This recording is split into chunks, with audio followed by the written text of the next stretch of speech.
Hello everyone, welcome back to my channel. So in this video, I'll be continuing the topic that I discussed in the last video, the autonomic pharmacology. In this video, we will be talking about cholinergic transmission.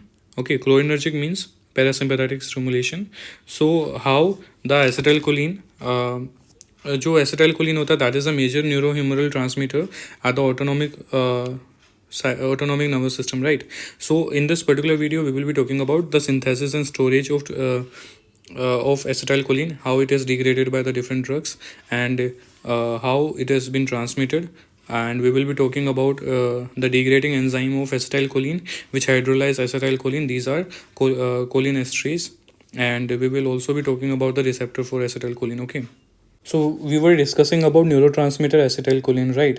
तो acetylcholine के लिए we need सबसे पहले उसके पहले synthesis की बात करते हैं। तो उसके लिए वी नीड माइटोकॉन्ड्रिया। माइटोकॉन्ड्रिया से हमें क्या चाहिए? एसिटाइल कोएंजाइम ए, ठीक है? जो हमारी बॉडी में कोलिन प्रेजेंट है, that is gonna take up, and वो एसिटाइल कोएंजाइम ए के साथ उसने कंबाइन किया, and it is forming acetylcholine, ठीक है? तो जो कोलिन हमारा ये एक्सोन के टर्मिनल में आया है, that is because of a choline transporter, ठीक है? उसको क्या, वो क्या है? सोडियम कोलिन को ट्रांसपोर्टर, ठीक है? उसके बाद ये जो एसिटाइल कोलिन हमारा बन गया है, this acetyl choline which has been formed, it is taken up into the vesicle. वो वेसिकल में आएगा, ठीक है? और वो वेसिकल में किसकी हेल्प से आएगा? That is VAT, that is vesicle associated transporter, okay? And after that वही एक्सोसाइड, फिर अगर एक हमारा एक्शन पोटेंशियल आया, that is coming and that is depolarising the pre synaptic membrane, जिसकी वजह से calcium channel open up, calcium influx occur, and this acetylcholine containing vesicle, they are going to fuse to the pre sympathetic membrane and presynaptic membrane, and this acetylcholine has been exocytosed and that has been released and it is going to bind into the different receptors. तो हमने parasympathetic के लिए बात करी थी। तो parasympathetic में mostly दो टाइप के रिसेप्टर्स होते हैं, एक निकोटिनिक और मस्करिनिक, राइट? तो उनमें से बाइंड करेगा, जिसकी वजह से ये एक्शन होगा, राइट? तो एक और बात एसिटाइलकोलिन है, उसमें एसिटाइलकोलिन है, अभी उसका अगर मेटाबॉलिज्म जो होता है, that is because of an enzyme. उस एंजाइम का नाम क्या है? Acetylcholine esterase. वैसे हम अगर उसको अगर उनको डिवाइड करें कोलिन एस्ट्रेज को, जो कोलिन न्यूरोट्रांसमीटर्स होते हैं, कोलिन कंटेनिंग न्यूरोट्रांसमीटर, उनको ये डिग्रेड करता है, ठीक है? तो late us discuss about how it works. तो इसमें अगर इसका स्ट्रक्चर यहाँ पे अगर हम देखें, this is the structure of acetylcholine esterase. इसमें हमारे पास दो साइड्स होती हैं, वन इज़ एस्ट्रेटिक साइड, दूसरा क्या है? Anionic side. एनायनिक साइड जिस पे नेगेटिव चार्ज होता है, ठीक है? जो हमारा कोलिन होता है, दैट इज़ पॉजिटिवली चार्ज्ड, ठीक है? और तो जब कोलिन एसिटाइलकोलिन इसके पास आया, ये एसिटाइलकोलिन इनका एफिनिटी हुई, तो जो कोलिन है वो खींचा चला जाएगा किसकी तरफ? एनायनिक साइड, जो नेगेटिवली है, ठीक है? जब ये खींच रहा होगा, जो इनके बीच का बॉन्ड होगा, जो कि एस्टर बॉन्ड होता है, उस पर ये वाली जो साइट है, एस्ट्रिक साइट है, वो इसको डिग्रेड कर देगी, तोड़ देगी। तो हमारे पास रिलीज़ क्या होगा? एक कोलिन रिलीज़ होगा, एक एसीटेट रिलीज़ होगा। जो कोलिन है वो दोबारा रीअपटेक हो जाएगा और फिर दोबारा यूटिलाइज होगा। तो जो ये रीअपटेक है कोलिन का, ये रेट लिमिटिंग स्टेप होता है किसी भी रिएक्शन में, किसी भी रिलीज ऑफ न्यूरोट्रांसमीटर में। There is a rate limiting step, that is इसमें क्या है? रीअपटेक ऑफ कोलिन है, ठीक है? अभी हम डिफरेंट हमारा जो डिस्ट्रक्शन ऑफ एसिटाइलकोलिन है या उसके एक्शन को कैसे रोका जा सकता है, उसके बारे में बात करते हैं। सबसे पहले हम बात करेंगे हेमिकोलिनम कोलिनम। तो इसमें जैसे ये कोलिन का जो हमारा अपटेक होता है, this it has been inhibited by it. दूसरा क्या है? जब एसिटाइलकोलिन हमारा वेसिकल में जाता है with the help of what? Vesicle associated transporter, तो उसको इनहिबिट कौन करता है? वेस्मिकोल, ओके? उसके बाद है दूसरा, जो कैल्शियम चैनल ओपन होते हैं by the depolarisation on arrival of action potential, तो उसको इनहिबिट कौन करता है? अमाइनोग्लाइकोसाइड्स। तीसरा क्या है? ऐसे टॉक्सिन्स होते हैं जो कि हमारा जो एसिटाइलकोलिन के रिलीज होता है एक्सोसाइटोसिस से, उसको इनहिबिट करते हैं। वन इज़ बोटुलिनम टॉक्सिन, दूसरा क्या है? Black widow spider toxin. तो जो बोटुलिनम टॉक्सिन है, what does it do? It is inhibiting the release, और जो ब्लैक विडो स्पाइडर टॉक्सिन है, that is inducing the massive release, and then अगर ज़्यादा रिलीज होगा फिर खत्म हो जाएगा, सो देन डिप्लीशन, ओके? अगर बोटुलिनम टॉक्सिन की बात करें तो botulinum toxin A and B वो हाईली पोटेंट एक्सो टॉक्सिन्स होते हैं that are produce by clostridium botulinum and they responsible for botulism. Botulism क्या होता है, is kind of a food poisoning. Okay, और जो ये न्यूरोटॉक्सिक्स होते हैं they cause a long lasting loss of cholinergic transmission by interacting with axonal protein जो कि एक्सोसाइटोसिस रिलीज ऑफ एसिटाइलकोलिन में इन्वॉल्व होते हैं, राइट। सो ऑल्सो ये एम्प्लॉयड होते हैं as a beauty treatment for removal of age related facial wrinkles. लेकिन अगर if there is a incorrect injection या फिर ओवरडोज हो जाए सो दे आर डेंजरस, टॉसिस हो सकता है और फेशियल स्वेलिंग और dry mouth etcetera. So let us talk about cholinesterases. Cholinesterase का हमने बात करी थी कि जब एसिटाइलकोलिन रिलीज हो गया है उसके बाद that is immediately hydrolysed by what enzyme, उसका नाम है कोलिन एस्ट्रेस। और फिर कोलिन है वो रिसाइकिल हो जाएगा, उसका रिएप्टेक हो जाएगा। तो हमारे पास जो कोलिन एस्ट्रेस है स्पेसिफिकली दो टाइप के होते हैं। वन इज एसिटाइलकोलिन एस्ट्रेस जो कि ट्रू कोलिन एस्ट्रेस होता है, एक नॉन स्पेसिफिक होता है दैट इज ब्यूटाइलकोलिन एस्ट्रेस, ठीक है, या फिर सूडोकोलिन एस्ट्रेस भी बोल सकते हैं। उनके बीच के डिफरेंसेस लेट अस डिस्कस। तो अभी एसिटाइलकोलिन एस्ट्रेस है, एक ब्यूटाइलकोलिन एस्ट्रेस है। ये सबसे पहले जो एसिटाइलकोलिन एस्ट्रेस होता है that is present in all the cholinergic site RBC and the grey matter CNS में। इन ब्यूटाइलकोलिन एस्ट्रेस है ये प्लाज्मा, लीवर, इंटेस्टाइन और वाइट मैटर। इसका जो मेन काम क्या होता है ब्यूटाइलकोलिन एस्ट्रेस का, क्योंकि ये एस्टर बॉन्ड को तोड़ते हैं, सो इसका जो मेन काम होता है वो हाइड्रोलिसिस ऑफ इंजेस्टेड एस्टर होता है, ठीक है।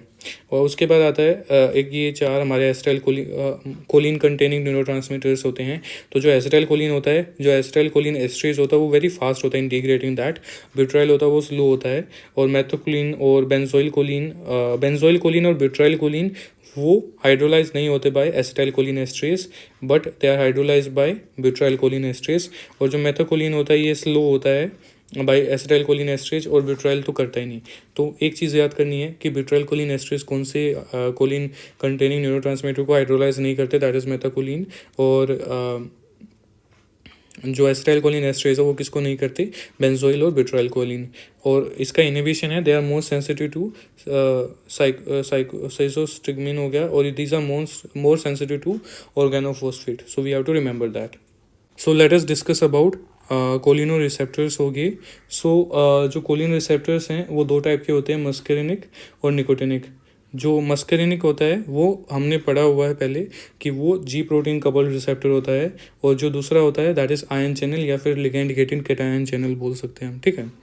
तो अभी मस्करिन रिसेप्टर्स हैं, उनका जो स्टिमुलेशन होता है that is by muscarine and they are block by atropine.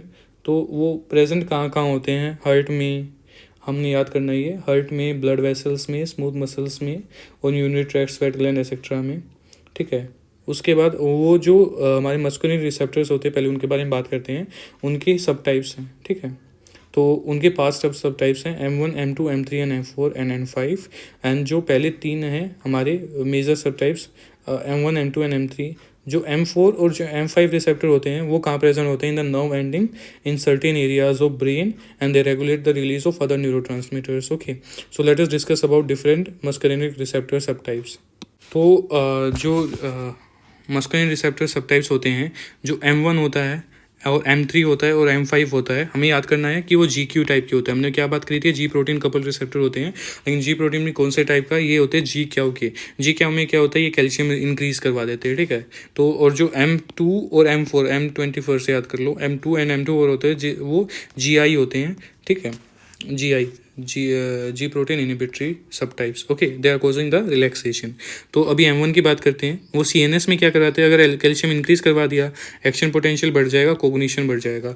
इसलिए जब अल्जाइमर डिजीज होता है तो जो M1 एगोनिस्ट होता है दैट इज टेक्लीफेंसिन होता है, वो कोग्निशन को बढ़ाने में हेल्प करता है, इसलिए अल्जाइमर के ट्रीटमेंट में we have given that. Okay, GIT में भी ये प्रेजेंट होते हैं, that is increasing the secretion. अभी M3 रिसेप्टर्स की बात करते हैं, अगर कोई भी ये पूछे मोस्ट कॉमन मस्कुलिन रिसेप्टर कौन सा होता है, दैट इज M3 टाइप। तो ये GIT में कॉन्ट्रैक्शन, सीक्रेशन में इंक्रीज सीक्रेशन, ग्लैंड में इंक्रीज सीक्रेशन, बोंकाई में there is a construction, bladder में भी कॉन्ट्रैक्शन, सर्कुलर मसल जो होती है आइरस की दैट इज ऑल्सो उसकी मियोसिस करवा देते हैं। आयरन, अभी ब्लड वेसल्स की बात करें, ब्लड वेसल में ये दो जगह पे एक्ट करेगा, एक तो एंडोथेलियम, एक जो ब्लड वेसल की स्मूथ मसल है, ठीक है। तो स्मूथ मसल में अगर कैल्शियम इंक्रीज करवा दिया तो there is a contraction obvious. उसके बाद अगर एंडोथेलियम है, एंडोथेलियम में जब there is a increase calcium तो stimulation of ANDS. What is ANDS? End से याद कर लो, that is endothelial nitric oxide synthesis, जिससे नाइट्रिक ऑक्साइड बढ़ गया। नाइट्रिक ऑक्साइड हमें पता है एक वेजो डायलेटर है, तो भी वेजो डायलेशन भी हो रहा है और वेजो कंस्ट्रक्शन भी हो रहा है, लेकिन जो वेजो डायलेशन है दैट इज़ मोर प्रोमिनेंट। तो एक क्वेश्चन अगर कोई पूछे acetylcholine on blood vessel what does it do, it is causing the vasodilation, ठीक है, ये इसका कॉन्सेप्ट था। M5 है मोस्टली प्रेजेंट इन CNS, और अभी GI सब टाइप की अगर M2 और M4 की बात करें तो M4 भी CNS में प्रेजेंट है। अभी M2 में करें तो जो हार्ट है उसमें ANS पे एक्ट किया तो डिले कर दिया, मायोकार्डियम से ज़्यादा ये नोड पे एक्ट करता है, जो हमारे नोड्स होते हैं ऐसे नोड, AV नोड।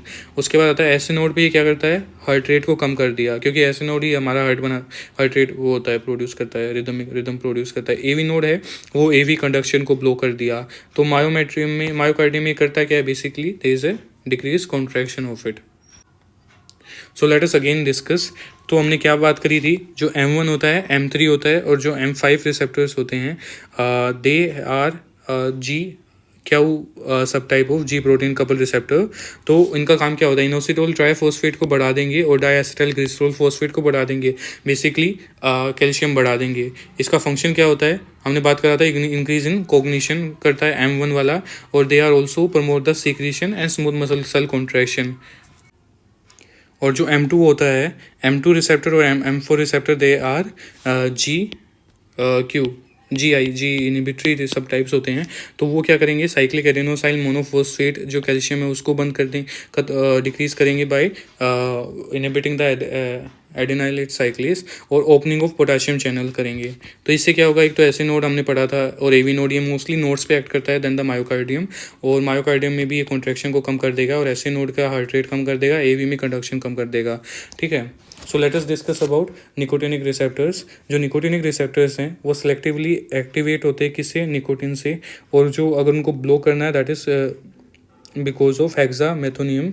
उसके बाद आता है ये कौन से होते हैं, लिगैंड गेटेड कैटायन चैनल्स होते हैं, and their activation cause what, opening of the channel and rapid flow हो जाता है कैटायन का, दैट इज उससे क्या हो जाता है, depolarisation and there is an action potential.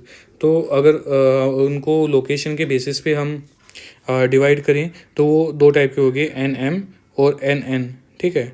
NM these are present mostly in, जो NM होते हैं दे आर प्रेजेंट मोस्टली कहाँ, स्केलेटल मसल्स में, and they are stimulated by PTMA. What is PTMA? What is PTMA? It is phenyl trimethyl ammonium, ठीक है, and they mediate word, depolarisation तो हो गई, skeletal muscle contraction, okay, PTMA। और जो NN है दे आर NN से nicotinic neuronal याद कर लो, तो they are present on the ganglionic cell, sympathetic में भी, पैरासिम्पैथेटिक में भी, ठीक है, एड्रेनल मेडुला में भी यही प्रेजेंट होते हैं। And what does they do, they are stimulated by, जिस किससे स्टिमुलेट होंगे, DMPP, और ये किससे हुआ था, PTMA, और ये क्या है, DMPP। डी क्या है, ये क्या है, dimethyl phenyl piperazinium, okay, and they are blocked by hexamethonium, and they are releasing of adrenaline, adrenal medulla में हमने बात कर लिया, और non adrenaline from adrenal medulla, okay। So that's all for this video. Thank you for watching. Please like and subscribe to my YouTube channel. Thank you.